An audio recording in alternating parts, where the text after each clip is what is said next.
Gente, buenas noches. Bueno, con un poco de tos hoy.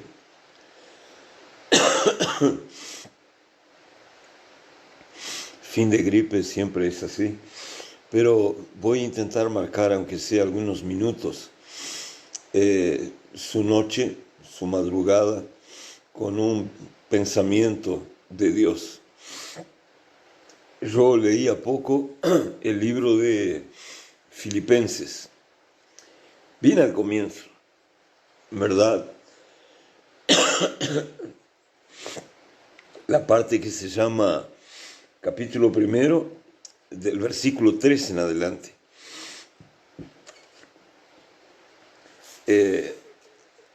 El capítulo primero comienza con el saludo, ¿no? Pablo y Timoteo, siervos de Jesucristo, a todos los santos en Cristo Jesús que están en Filipos, con los obispos y diáconos. Gracia y paz a ustedes, de Dios nuestro Padre y del Señor Jesús. Este es el saludo. Y ahora Pablo escribe brevemente una historia sobre él y no sobre la iglesia de Filipos, que nosotros conocemos como filipenses. Pero en verdad, el gesto, la actitud de Pablo es de muy buena enseñanza para nosotros. ¿Por qué? Porque de forma general, nosotros los que oramos, porque hay mucho cristiano que no ora, nosotros los que oramos, nos hemos acostumbrado a orar mucho por nosotros. Por nosotros, por nuestra casa, por nuestra familia, por nuestros sueños, por nuestros intereses, ¿no? Y lo que Pablo dice acá apunta la mirada hacia otro algo en la oración del creyente. Mire lo que dice: doy gracias a mi Dios siempre que me acuerdo de ustedes, siempre en todas mis oraciones, rogando con gozo por todos ustedes, rogando por su comunión en el Evangelio, desde el primer día hasta ahora, estando convencido de esto, que el que comenzó en ustedes la buena obra, la perfeccionará hasta el día de Jesús. Algunas versiones dicen hasta que Él vuelva, otras versiones dicen hasta que Jesucristo regrese. Pablo era un hombre que oraba mucho. Pablo oraba por sí, por su ministerio, por la capacidad que Dios tenía que darle para que él cumpliera su llamado y ejercitara su ministerio. Pero en esta carta a la iglesia de Filipenses, que usted conoce, Pablo habla que él está orando a Dios pensando en la iglesia de Filipos. ¿Y qué cosas mueven la oración de Pablo por la iglesia de Filipos? Dice: doy gracias a Dios siempre que me acuerdo de ustedes. Significa, Pablo no pensaba solo en él. Pablo pensaba en la iglesia. En un tiempo de tanto egoísmo y de tanto egocentrismo, es interesante encontrarnos con alguien que piensa en la iglesia y que no agradece por su bienestar, por su conquista, ni por su salud, ni por su comida. Agradece por la vida de la iglesia. Que alguien se levante en la madrugada a orar por él.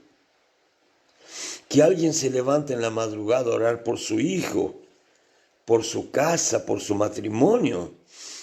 Son cosas entendibles y hasta normales para buenos cristianos. Evidentemente que digo buenos cristianos, porque sabemos que hay una tanda que no se levanta a orar de madrugada.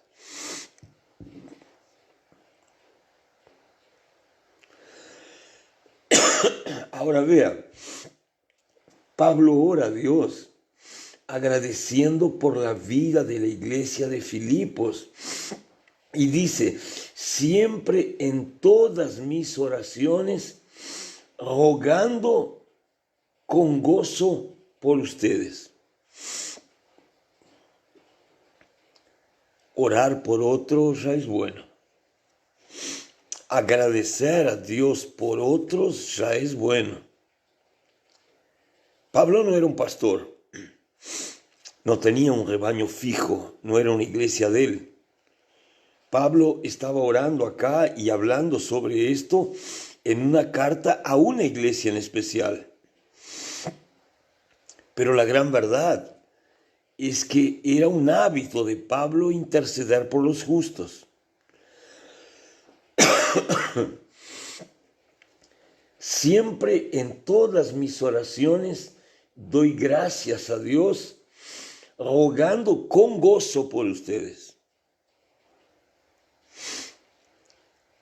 Gozo al testificar ya vi. Gozo para pedir ya es más difícil.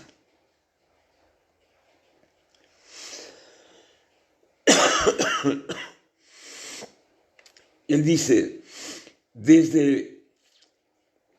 en todas mis oraciones, rogando con gozo por ustedes, rogando por su comunión en el Evangelio. Pablo estaba pidiendo que los creyentes de Filipos tuvieran sí plena comunión con Dios, pero principalmente tuvieran comunión entre ellos. Y acá se levanta el principio de orar por la unidad, porque una iglesia dividida, una casa dividida, un reino dividido, no aguanta, no se mantiene, no va a ningún lugar. Una familia dividida no va a ningún lugar. Ahora, Pablo ora por la unidad de esa iglesia. Que cada hermano tenga comunión con su hermano. Y no lo hace porque está enojado, no lo hace porque haya división en la iglesia, no lo hace porque él está caliente. Lo hace con gozo. Significa, su corazón está alegre. Pero él no está pidiendo unción, milagros, crecimiento, multiplicación. Él está pidiendo unidad. Porque la gran verdad es que si no hay unidad, no habrá unción, no habrá milagros, no habrá multiplicación. Pablo es sabio y él dice, orando por vuestra comunión en el Evangelio, desde el primer día hasta ahora. O sea, Él no está orando por la iglesia porque hayan surgido problemas en la iglesia. Él está orando como lo hacía desde el primer día en que se fundó la iglesia de Filipos. Y él está orando, pidiendo por la unidad de la iglesia. Que tengan un sentir común, que se amen los unos a los otros, que no hayan peleas, ni discusiones, ni bandos dentro de la iglesia. Unidad, para que pudieran todos orar en un mismo sentir, por las mismas cosas, en un mismo espíritu, para que Dios, a través de Jesús, pudiera manifestarse en medio de aquella iglesia. Ahora vea, él dice, estando yo convencido de que el que comenzó en ustedes la buena obra, la perfeccionará hasta la venida de Jesús. Lo que Pablo está diciendo, primero, es que Jesús o el Espíritu Santo o el propio Padre Celestial no abandona la obra. El que comenzó la lleva hasta el final. El que comenzó a trabajar en su corazón lo lleva hasta la salvación. Y no es una obra común, es una obra que apunta a la perfección. Y es una obra que tiene un tiempo para cumplirse. Porque dice Pablo, va a llegar a la perfección hasta el día en que Jesucristo egrese para buscar la iglesia. Yo digo, es tan bueno cuando alguien ora por nosotros, ¿verdad? Es tan bueno cuando nosotros podemos orar por alguien. Imagínese la carga que asumía Pablo, orando por centenas y centenas de creyentes y orando por una estructura de creyente, una estructura de fe. No que hubiera fuego, no que hubieran señales, porque eso pasa, pero que ellos tuvieran comunión, estuvieran en unidad, crecieran en la palabra y facilitaran el trabajo de Dios de perfeccionar la obra que un día Dios comenzó. Y que esa obra se mantuviera activa hasta la venida de Jesús. Yo estaba leyendo esto y pensé, es un buen motivo para orar. Estamos a veces tan acostumbrados a orar por curas, por milagros, por prosperidad, porque el casamiento se arregle. Estamos tan acostumbrados a orar para que el marido vuelva a la casa, la mujer lo acepte, el hijo no sea rebelde, el demonio salga. Estamos tan acostumbrados a orar esas cosas que son cosas que uno necesita inmediatamente.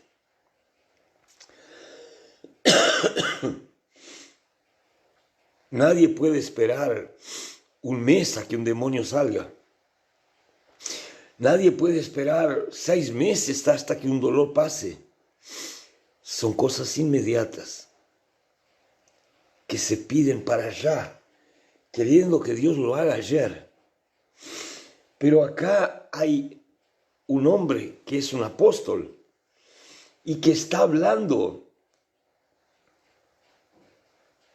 de una oración que él hace por una iglesia desde el comienzo de esa iglesia. Y hasta hoy, cuando está escribiendo esa carta, él sigue orando la misma oración. Dios mío, con alegría te agradezco por la vida de los creyentes de Filipos. Los mantengo siempre en mis oraciones con gozo, pidiendo que el Señor alimente y multiplique la comunión en el Evangelio. Que los hermanos realmente sean hermanos y que se amen. Que ellos puedan escudriñar y crecer en la palabra. Que un hermano ayude al otro a crecer y a multiplicarse. Que un hermano pueda alegrarse con la victoria o la alegría del otro. Que el amor de un hermano por sus hermanos sea algo marcante. Todas estas cosas son puntos que hacen con que Jesús esté en medio de la iglesia. A veces pasa, yo como pastor a veces pongo un grupo a orar y a veces me doy cuenta que cada uno ora por una cosa. Y la mayoría de las veces se ora para que la persona esté feliz, se ora para que Dios llene, se ora por bautismos, se ora para que el mal salga, se ora por un montón de cosas. Pero pocas veces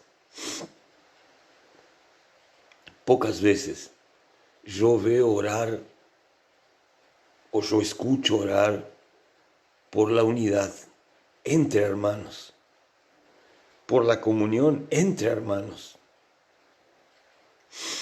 Y créame, es algo que se necesita tanto, porque una vez un profeta me dijo que una iglesia donde no hay unidad es como una muralla de una represa con grietas. El agua llega a la represa, pero no se mantiene represada, porque por las rajaduras del muro se pierde agua. Así la unción, así los ministerios, el crecimiento, los milagros, las sanidades, todo pasa por la unidad. Y cuando pensaba en eso, y digo, voy a orar por eso hoy, me acordaba de lo que dice el libro de Hechos, allí en el capítulo 2, antes de la venida del Espíritu Santo. Si usted tiene buena memoria, si no, léalo después. Pero allí la Biblia dice, y estaban todos juntos y unidos en un mismo sentir, y tenían todas las cosas en común, y ninguno tenía falta de nada. Y el Espíritu Santo acrecía a la iglesia todos los días a aquellos que deberían ser salvos. ¿Se dio cuenta?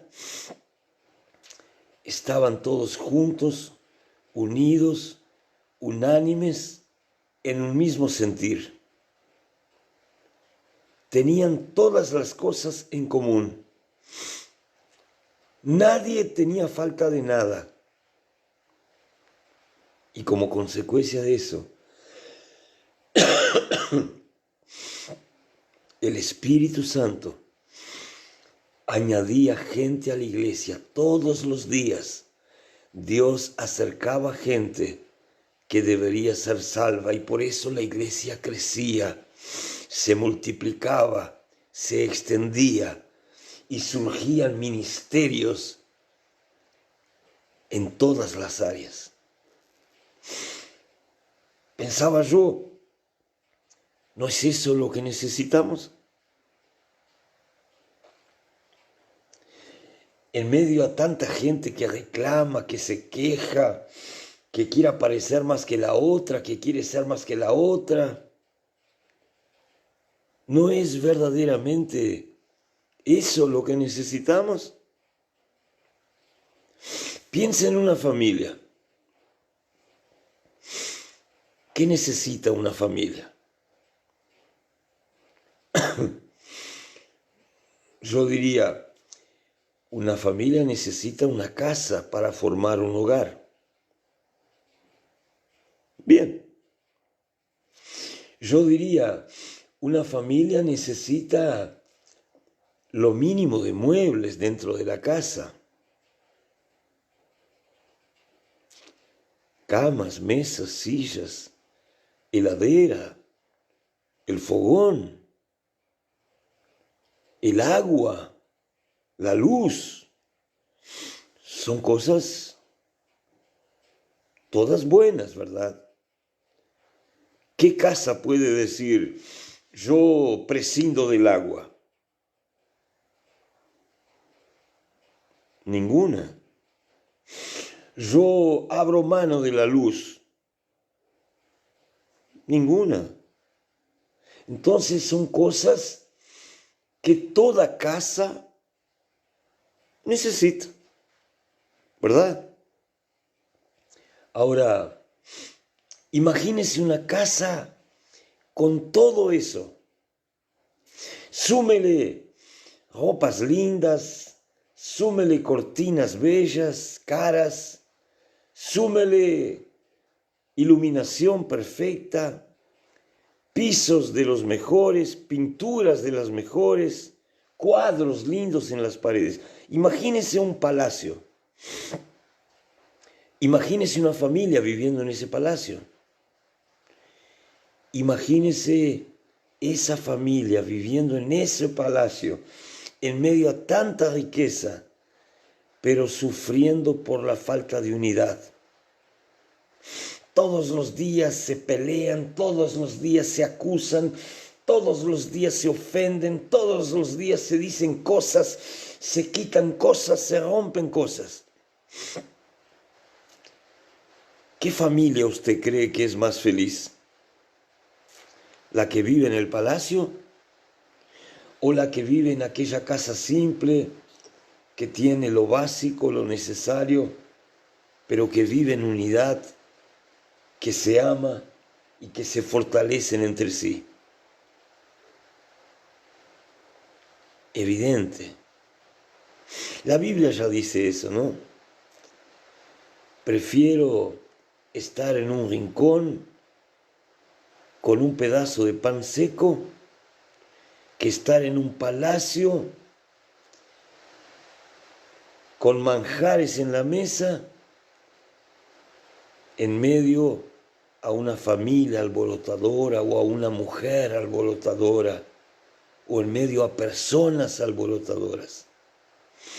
Porque las personas no disfrutan lo que tienen. Entonces, cuando uno piensa en eso, uno se da cuenta qué importante es la unidad. Qué lindo es cuando un marido es respaldado por su mujer, cuando un padre es respaldado por su esposa, cuando viceversa también se da lo mismo, la madre respaldada.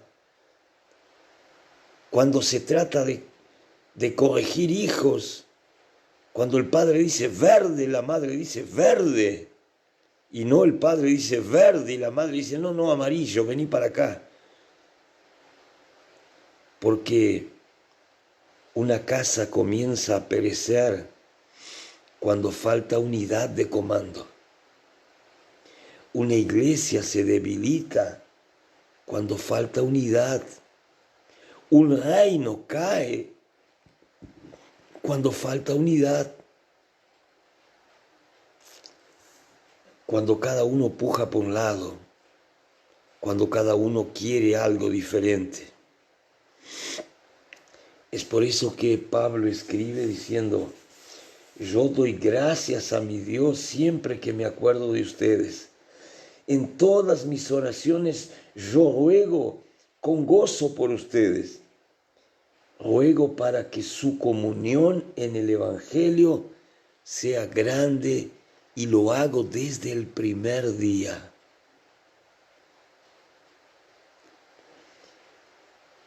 Estando yo convencido de que aquel que comenzó la buena obra en ustedes la va a perfeccionar hasta la venida de Jesús.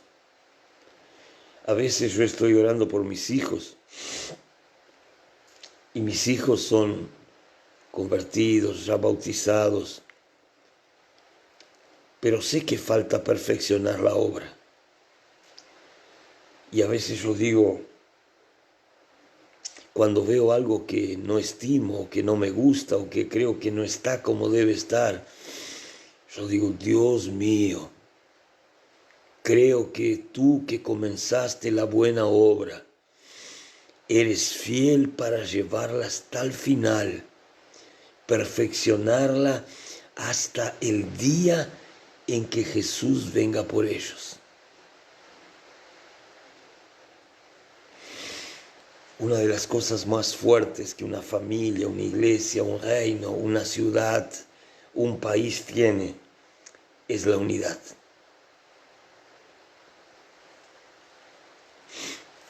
Vamos a orar por la unidad de nuestra casa. Vamos a orar por la unidad de nuestra iglesia. Vamos a orar por la unidad de la gente que trabaja en nuestro lugar de trabajo. Vamos a orar por la unidad de nuestra familia.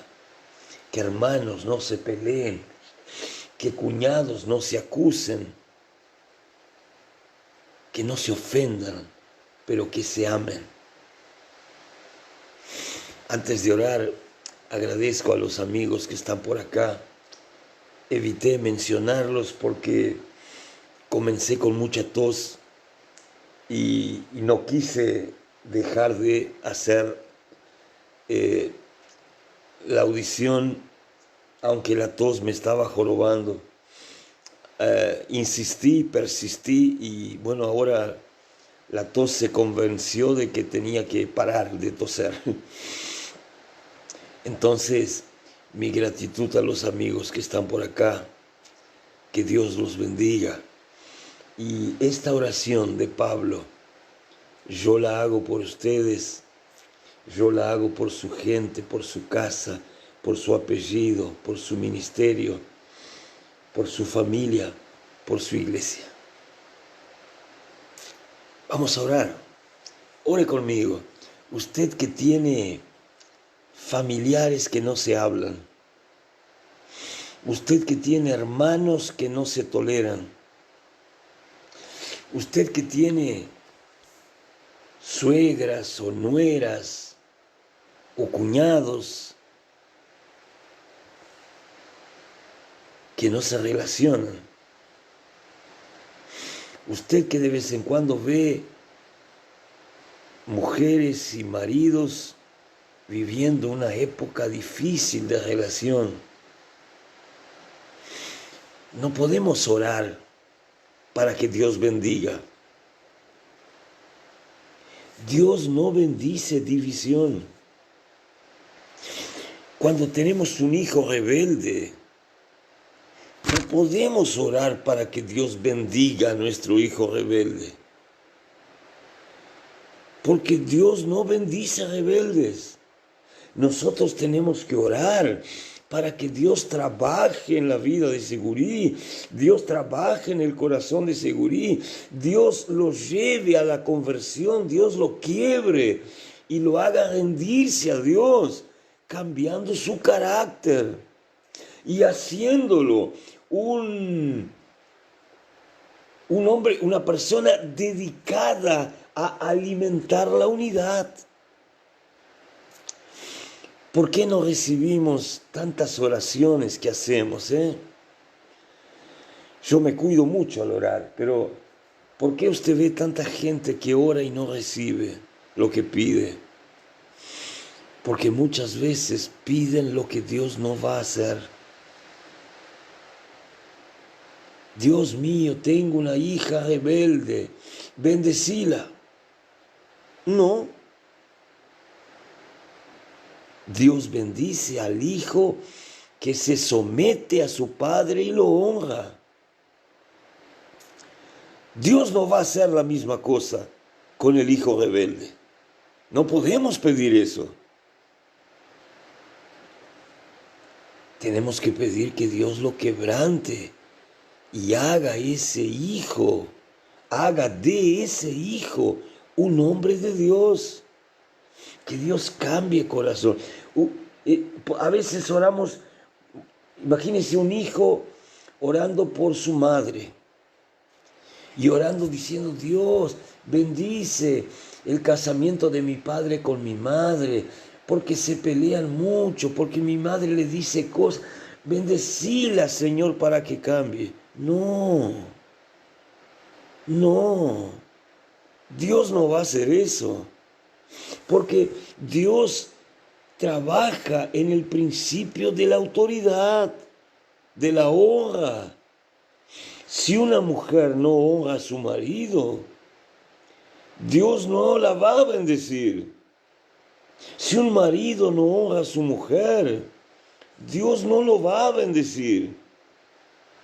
La Biblia dice inclusive: ustedes varones, traten a sus mujeres como creo que una versión dice, una copa de cristal, para que sus oraciones no encuentren tropiezo delante de Dios. Yo no puedo pedir que Dios bendiga a un hombre que maltrata a su mujer. Yo tengo que pedir que Dios quebrante, que Dios convierta, que Dios trabaje en el corazón de ese hombre y que Dios haga de él un hombre de Dios. Ahí, cuando él sea hecho un hombre de Dios, él va a ser bendecido por Dios. ¿Me entendió, verdad? Vamos a orar para que nuestros hijos sean hombres de Dios, mujeres de Dios. Vamos a orar por nuestra familia, no por la tele de 60 pulgadas, no por un sofá gigante en la sala. Vamos a orar para que haya unidad, que los hermanos sean próximos y se amen entre sí. Eso produce un efecto incalculable. ¿Me entendió, verdad? Oramos. Yo oro por su casa. Padre, es en el nombre de Jesucristo, con base en tu palabra que está escrita en el capítulo 1 de Filipenses, tomando el ejemplo de Pablo, que con gozo agradece a Dios por la vida de sus hermanos, ora por la unidad, por la comunión de ellos en el Evangelio y busca tener siempre la convicción de que el Dios que empezó la buena obra en esa iglesia la irá a perfeccionar hasta el día del regreso de Jesús a buscar la iglesia. Padre, yo oro, aunque siempre estamos pidiendo prosperidad y trabajo y que tú te muestres en la casa y que las personas sean felices, hoy yo oro por la unidad de esa casa. Yo oro por la unidad de ese casamiento.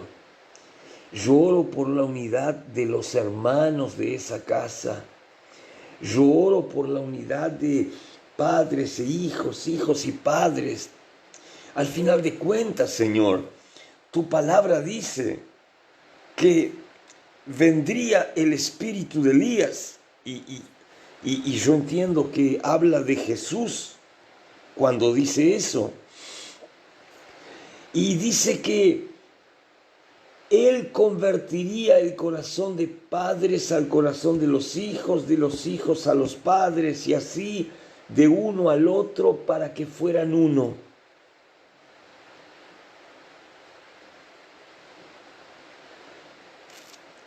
El propio Jesús orando, pidiendo por sus ovejas, te pidió a ti, Señor, que sus ovejas fueran uno, que no fueran ovejas divididas, que fueran uno, para que el mundo supiera que realmente Jesús había venido porque Dios lo había enviado. Eso habla de testimonio. ¿Cómo decir que vamos a la iglesia si la familia vive una guerra civil? ¿Cómo decir que vamos a una iglesia y que creemos en el Señor si no hablamos con nuestro hermano, si no nos alegramos con la alegría del hermano, si no aprendimos a llorar con el hermano, si no aprendimos a decirle al enemigo, si vas a pelear con mi hermano, vas a tener que pelear también conmigo? Oh Dios mío, yo te pido en el nombre de Jesús, desde ya te doy gracias por la vida de cada ovejita, de cada amigo, de cada hermano, de cada persona que hace mucho tiempo está conmigo caminando en la fe, o personas que se sumaron ayer. Yo te doy gracias por su vida.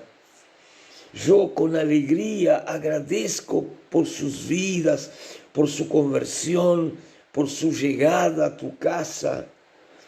Pero yo te pido, Señor, que tú les des un baño de comunión, que no haya discusiones en la familia, en la casa, que la hora del almuerzo, la hora de la cena, sea un momento tremendo de comunión, de unidad, de gratitud, de alegría, donde padres y hijos, hermanos, puedan sentarse a la mesa como si fueran uno.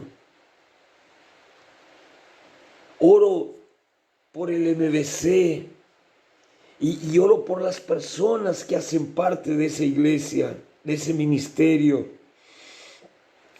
Y oro pidiendo aquello que la iglesia primitiva tenía. Oro para que todos caminen en un mismo sentir, que todos estén de acuerdo en las metas, que todos tengan en común las cosas fundamentales, básicas, y que ningún hermano tenga falta de nada, porque cada hermano entiende el propósito de que el hermano no tenga y de que él tenga, para que él pueda sembrar en la vida de ese hermano.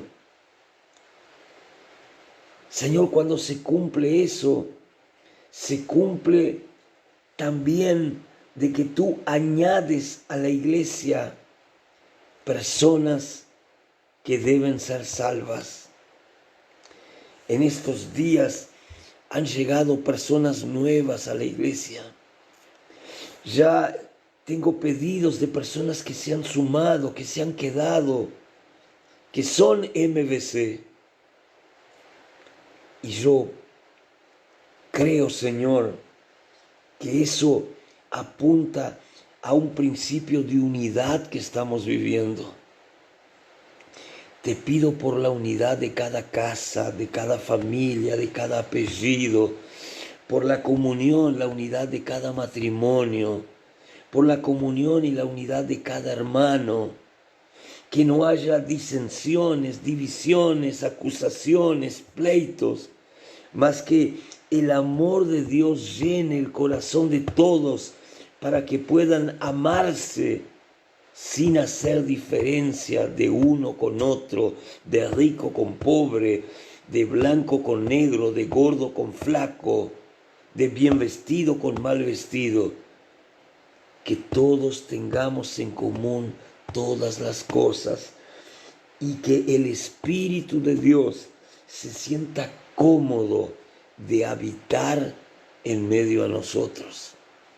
Bendice a estas personas, bendice a nuestra iglesia, bendice su matrimonio, Señor, bendice su casa, su familia, bendice con la unidad, con la comunión, con la alegría, con el gozo, con la fuerza, para que en el crecimiento y en la edificación frutos buenos, variados y numerosos sean producidos por todos ellos.